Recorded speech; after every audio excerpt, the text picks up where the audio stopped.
तो ताज नहीं होते, बिना मेहनत के तक तो ताज नहीं होते। ढूंढ लेते हैं जुगनू अंधेरे में भी मंजिल, ढूंढ लेते हैं जुगनू अंधेरे में भी मंजिल, क्योंकि वे किसी बाहरी रोशनी के मोहताज नहीं होते, वे स्वयं प्रकाशित होते। धन्यवाद। तो फ्रेंड्स, एक व्यक्ति है जिसके शरीर में स्वच्छ रक्त संचार हो रहा है, जिसके चौड़े कंधे हैं, सुंदर मजबूत दो हाथ है, जिसका वजन भी अच्छा है, जो सभी अंगों से तथा शरीर से चुस्त मस्त है। ऐसा व्यक्ति अगर दूसरों से सहायता मांगता है तो आप उसे क्या कहेंगे, उसके बारे में क्या सोचेंगे? अवश्य वह सर्वांग संपन्न होकर भी अपंग कहलाए। आप ऐसे अपंग मत बनिए, आप सामर्थ्यवान बनकर दिखाए, आप ऐसे बनकर दिखाए कि लोग आपसे सहायता पाने की चेष्टा करें। क्या आपको पता है कि आप जिन लोगों को जानते हैं उनमें बहुत से ऐसे जिन्हें किसी दूसरों से सहायता की प्रतीक्षा है। सही बात तो यह है कि उनमें से बहुत से लोगों को इस बात का भी पता नहीं उन्हें जो सहायता चाहिए वह कहां से मिलने वाली है।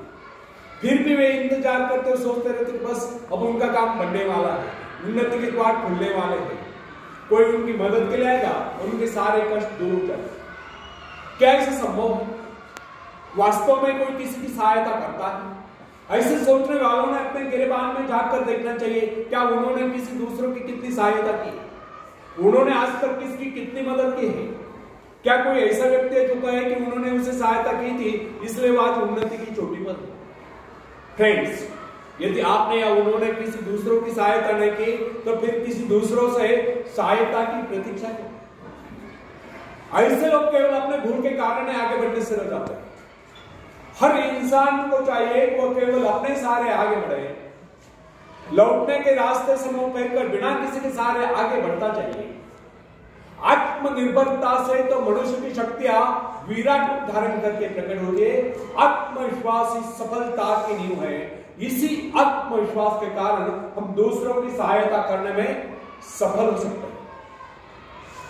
एक बहुत बड़े प्रबंधक का एडमिनिस्ट्रेटर का कहना है, मैं अपने बेटे को ऐसी कंपनी में नियुक्त करना चाहता हूं जहां उसे कठिनाइयों का सामना करना पड़े, क्योंकि इससे उसकी सहन शक्ति और कुशलता विकसित होगी। यदि मैं उसे अपनी कंपनी में रखूंगा तो वो मेरे भरोसे बैठा रहेगा, हर निर्णय के लिए वो मेरा मुंह ताकता रहेगा और उसमें ठहरे हुए पानी की तरह सड़ान उत्पन्न होगी।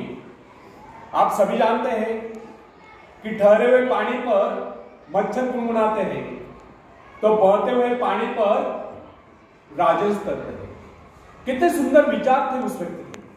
अगर हर माँ बाप अपने पुत्र या पौत्री के लिए इस प्रकार के उच्च विचार रखते हैं तो वे अवश्य उनके भाग्य विधाता बन जाते। जो माँ बाप अपने बेटों बेटियों को अधिक लाड प्यार से बिगाड़ देते कि बच्चा जब चाहे स्कूल जाए, जब चाहे कॉलेज जाए, जब चाहे ITI जाए, जब चाहे छुट्टी कर ले, जब चाहे काम पर जाए, जब चाहे छुट्टी कर ले, तो ऐसे बच्चे भविष्य में कुछ नहीं कर पाते। उनका तो भविष्य में होता अपनी शक्ति पर स्वयं ही भरोसा करना पड़ता है। अपने कार्य स्वयं करने वाले सफल होते हैं। इसी से मानव के चरित्र का निर्माण होता है। जिन बच्चों को यह पता हो जाता है कि वे अपने माँ बाप के सहारे जीवित रह सकते हैं, वे अपने बल पर कोई भी कार्य समर्थ होकर भी कर नहीं पाते, वे वैसी कोशिश भी नहीं करते, जबकि उन्हें समझना चाहिए माँ बाप तो सदा के लिए उनके आश्रयदाता नहीं बन पाएंगे। एक दिन तो ऐसा आने वाला है जब उन्हें अलग अलग जीवन बिताने पड़ेगा। तब ऐसे लोगों को भयंकर मुश्किलों का सामना करना पड़ता है। इसलिए यदि आरंभ से अपने कार्य स्वयं करने की आदत डाली जाए, आपके भविष्य के लिए बहुत सिद्ध होगा। जब चाहे शक्ति के सहारे आप जमीन पर पांव टिकाकर आगे बढ़ सकते हैं। सफल वही होता है जो अपनी शक्ति पर भरोसा करता है। अपने काम स्वयं करने वाले सफल होते हैं। दूसरों के सहारे आगे बढ़ने वाले अक्सर भंवर में फंस जाया करते हैं। फ्रेंड्स, जिस नाव की पतवार आपके हाथ में नहीं, वह नाव आपको पार करा दे, इस बात की क्या जानना है? आपका जीवन तो उसके हाथ में है जिसके हाथ में नाव की पतवार है। वह चाहे तो आपको डुबो दे, चाहे पार कर दे। फ्रेंड्स, जब नदी में बाढ़ आती तब जो साहसी है, जिससे अपनी शक्तियों पर पूरा विश्वास है, वह तो तैरकर उस पार चला जाए। लेकिन जो डरपोक और काय है, वह तो बीच मझधार में डूबकर अपनी जान दे देगा। सहायता पाना और सहायता की प्रतीक्षा करना, दोनों ही बातें प्रगति की राह में बाधा है।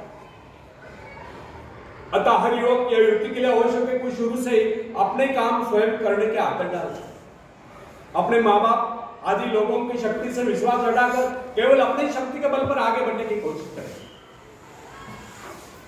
जिस क्षण आप बाहरी सहायता लेना बंद कर देंगे, उसी क्षण आपके भीतर आत्मनिर्भरता का अंकुर फूटते हुए महसूस होने लगेगा। स्वयं कार्य करते समय यदि आप असफल भी हो जाते हैं तो बिना उस असफलता को घबराए तुरंत उस कमी की खोज कीजिए जिसके कारण आपको असफलता मिली, और जैसे आप उस कमी को खोज निकाले तुरंत उसे दूर करने के प्रयास में जुट जाइए। आपका वास्तविक आदर तभी होगा जब आप एक सफल व्यक्ति के रूप में दुनिया के सामने आए। मगर यदि आप एक व्यक्ति के बाद दूसरे व्यक्ति का आदर करना शुरू कर देंगे तो लोग आपको ममता या भिखारी कहेंगे।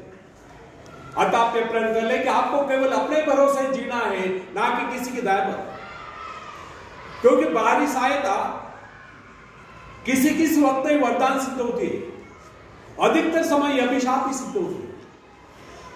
फ्रेंड्स, बाहरी सहायता मनुष्य काम करने की गति को मंद करके शरीर में सुस्ती ला देती है। आप ऐसे लोगों से मिल कीजिए जो आपको जीवन में आगे बढ़ने की प्रेरणा दे। कुछ लोग एक बाजू एक पांव वाले होते हैं, फिर भी वे अपनी लगन और अपनी मेहनत से अपनी जीविका चलाते हैं, फिर तो आप हट्टे कट्टे फिर आगे बढ़ने की कोशिश आप क्यों नहीं कर सकते? मैं एक ऐसे व्यक्ति को जानता हूं जिसका एक पैर किसी रेल दुर्घटना में कट गया था। उसने कभी किसी से भिक्षा नहीं मांगी, किसी से दान लेना गवारा नहीं किया, यहां तक कि अपने बहन भाई का भी उसने कभी सहारा नहीं लिया। उसने एक छोटा सा धंधा फुटपाथ पर आरंभ किया। शुरू में वो न्यूज़पेपर बेचने लगा, 2 पैसे बचाकर उसने वजन तौलने की मशीन खरीद ली, उस पर अपना पेट पालने लगा। आज वही व्यक्ति उसी फुटपाथ के किनारे एक बहुमंजिला बिल्डिंग में न्यूज़पेपर स्टॉल लगाकर बैठा है, साथ में जेरॉक्स सेंटर भी खोल रखा है। सुना है आजकल वो मोबाइल शॉपिंग चला रहा है। वो स्वाभिमानी, किससे मदद लेना वो अपना अपमान समझता था। आज वही व्यक्ति उन लोगों को जिनके हाथ पैर सलामत है, ऐसे परिवारजनों को खिलाता पिलाता है, उनके हर प्रकार की सहायता और मदद करता है, तो इसमें किसी को हैरत न हो। आज वो दूसरों की सहायता करने को हो चुका है। वो उन लोगों के लिए प्रेरणा स्थान है जो सर्वांग में संपन्न होकर भी दूसरों से सहायता पाने की आशा रखते हैं। फ्रेंड्स, मैं केवल उस विकलांग की बात नहीं करता जिसे मैं जानता हूं। इस संसार में ऐसे बहुत से विकलांग लोग हैं जो अपनी हिम्मत से खुद भी खा रहे और अपने परिवार को भी पाल रहे। ऐसे स्वाभिमानी, मेहनती, आत्मविश्वासी और साहसी लोगों को अपनी जीविका चलाते देखकर हमें स्वयं के विषय में सोचना चाहिए कि क्या हम पूर्णतः स्वस्थ हैं, साथ ही सभी अंगों से युक्त तथा शरीर से चुस्त मस्त होकर भी क्या हम अपने आप को समर्थ समझने का अधिकार रखते हैं? यदि हाँ, तो फिर किसी दूसरों से सहायता की प्रतीक्षा क्यों? कोई भी स्वस्थ तथा सर्वांग संपन्न व्यक्ति तब तक अपने आप को समर्थ समझने का अधिकार नहीं रख सकता जब तक समझता कोई किसी का अधीन। वास्तविक स्वतंत्रता एक ऐसा उपाय है जिससे मनुष्य की शक्ति दोगुनी जाती है। इस प्रकार की भावना अन्य किसी प्रकार से प्राप्त नहीं होती।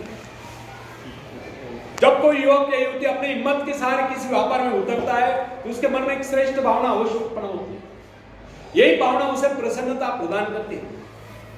इससे पहले किसी का अधीन होकर चाहे वो कितना ही बड़ा कारोबार क्यों न कर चुका हो, परंतु उसे स्वतंत्रता से अपने आत्मविश्वास के सहारे साहस के साथ काम करने में एक नए आनंद का एहसास होता है।